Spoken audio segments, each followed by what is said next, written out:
Nesse vídeo aqui eu vou mostrar como resolver o problema de número 13. Vamos ler cuidadosamente aqui em tela o problema número 13, né? No plano cartesiano, como se vê na figura abaixo, uma parábola intersecta a circunferência x² mais y² igual a 1 nos pontos A e B e passa pela origem do sistema de coordenadas. Além disso, o eixo de simetria da parábola é perpendicular ao eixo x. Se o segmento AB é o lado de um triângulo equilátero inscrito na circunferência, qual é a equação da parábola?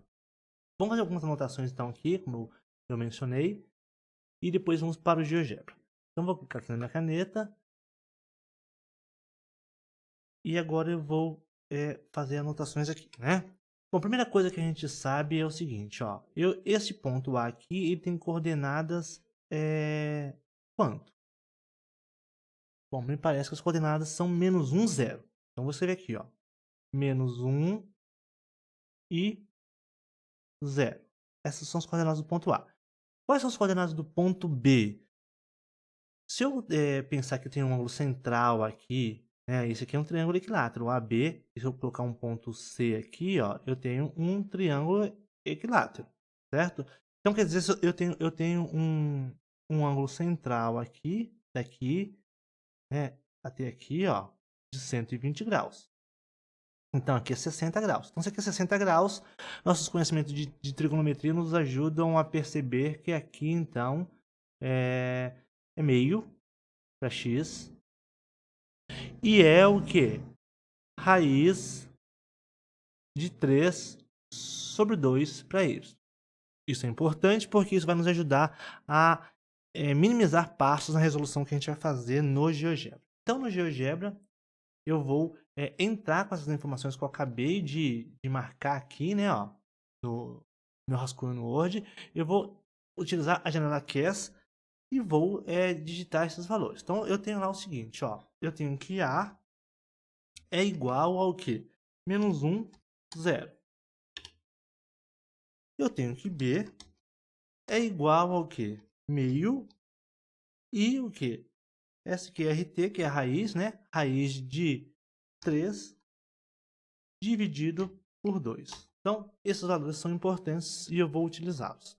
Bom, e note que os pontos apareceram aqui, né? Agora eu vou digitar aqui uma equação de uma circunferência, vou chamar essa equação de C. Então, ela é x² mais y² igual a 1, que é o raio da circunferência ao quadrado, né? Então, tá aí. Então, eu tenho essas condições iniciais, já estão colocadas aqui no GeoGebra. E agora, então, eu vou começar a pensar na minha parábola que deve aparecer aqui. Bom, volta aqui, então, no meu enunciado. E como a gente vê, a minha parábola corta aqui, né? Ó, a origem. Então, se ela corta a origem, o C dela é igual a 0. Então, eu posso voltar aqui no GeoGebra e escrever a minha parábola de forma geral como f de x igual a ax² mais bx, simplesmente, porque eu já sei que o C é igual a 0. E agora eu vou estabelecer duas equações. Uma equação 1, que é o quê? O f do x do A, x do ponto A, que é igual ao quê?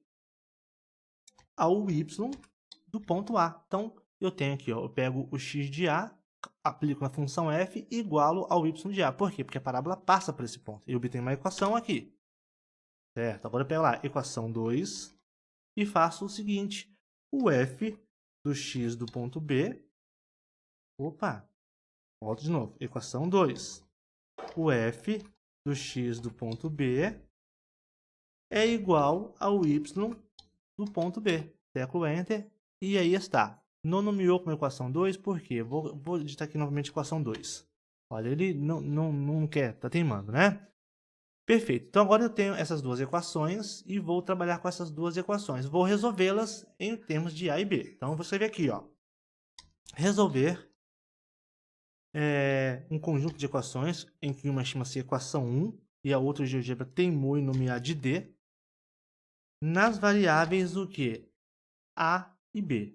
A, vírgula B. Então, coloquei o conjunto de equações entre chaves e o conjunto de variáveis entre chaves, teclo Enter, e aí aqui aparece a solução apresentada pelo GeoGebra, o valor para A e o valor para B. Só que é o seguinte, Se eu digitar A, por exemplo, aqui, ó, o GeoGebra não reconhece que é 2 raiz de 3, então eu tenho problemas com isso, né? Então eu vou clicar aqui no botão direito e vou apagar essa linha. Eu vou ter que retirar esses valores. A primeira coisa para retirar esses valores é concatenar isso daqui. Então eu posso fazer o seguinte, ó, eu posso vir aqui, ó, e concatenar.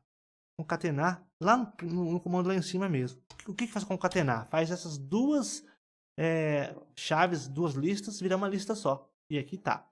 Agora eu vou pegar então e vou retirar esses valores. Por que eu vou retirar esses valores? Porque eu preciso deles. Eu preciso do A para colocar aqui e preciso do B para colocar aqui. Só que o A e B não são iguais. Então eu vou tirar apenas um.